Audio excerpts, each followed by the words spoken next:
One night when my dad was out getting drunk, I snuck off to church with some relatives, and I went to get saved. And that night, the pastor forgot to have an altar call. And I was so disappointed. And two of my cousins were with me, because I went with their family. And I grabbed them both by the hand, and I said, come on, we're going to go get saved. Well, when I first started teaching, first of all, I would have no idea why God would call me to teach, because I was a mess when He called me. The first Bible study that I taught was in my home for about 5 years, and I started teaching it wearing short shorts and blowing smoke in everybody's face. You know, I'd sit there and just smoke one cigarette after the other and wear short shorts. And I'm sorry, I can't hardly grasp that. It's just, you're going to have to just do that on the platform someday and just relive that moment. Oh, yeah. But see, I didn't know any better. Yeah. I didn't know any better. But God not only saw where I was,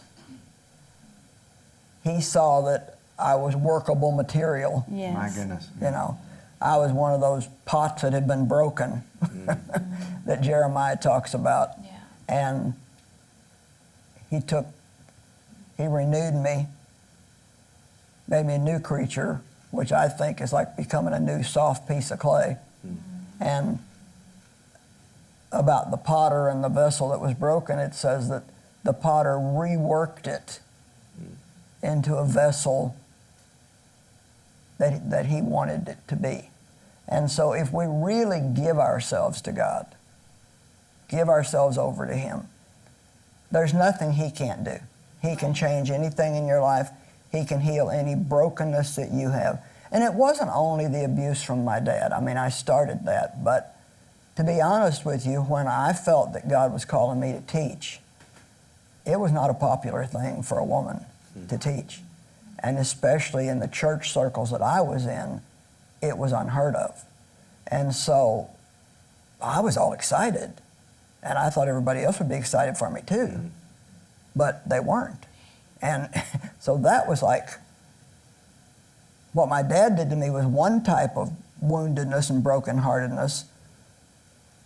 But the way people responded to me stepping out in faith because I believed God, that was one of the biggest hurts I've ever had in my life. Did you have a mentor back then that you saw doing what you felt you were called to do? No. So you just felt, I'm supposed to get my Bible and start teaching out of my Bible? Actually, my ministry, it's really just downright ridiculous. Because, I mean, I loved God from the time I was a kid. I was born again when I was 9 years old. Don't know how I even knew that I needed to be born again, except I had a grandfather that prayed for me. Wow. And one night when my dad was out getting drunk, I snuck off to church with some relatives, and I went to get saved. Wow. And that night, the pastor forgot to have an altar call.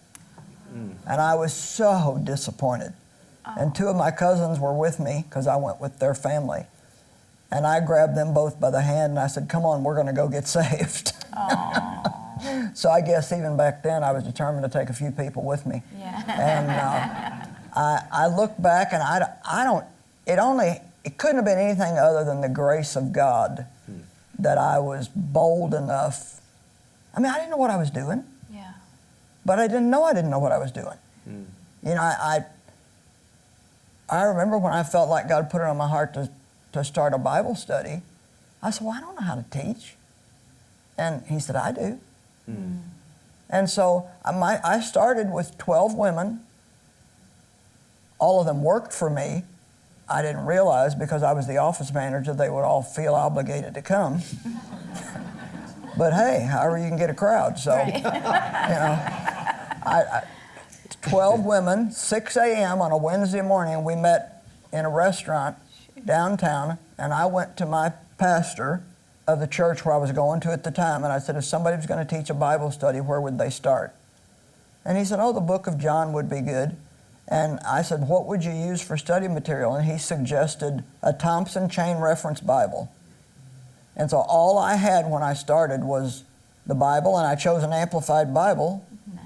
And the Thompson Chain Reference Bible, and eventually then I added a Vine's Expository Dictionary and a Strong's Concordance, and I would kind of take my own life and things that I was going through or that God was dealing with me about, and I would study those things out for myself and then teach them to other people. I mean, all I can really say is God anointed me to do it. Yeah. I mean, there's no, I mean, I don't have the education to do this. I'm not dumb by any stretch of the imagination, but I'm not extraordinarily brilliant. You know, I just have a lot of common sense. I love God, and I was willing to do what I thought He asked me to do. And I kept trying to get around other preachers so I could ask them a bunch of questions about what I was to do and how to do this.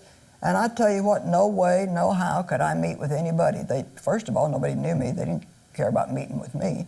And God finally showed me, I don't want you to be a copycat of somebody else. Wow. You do what I'm showing you to do, and it'll work out.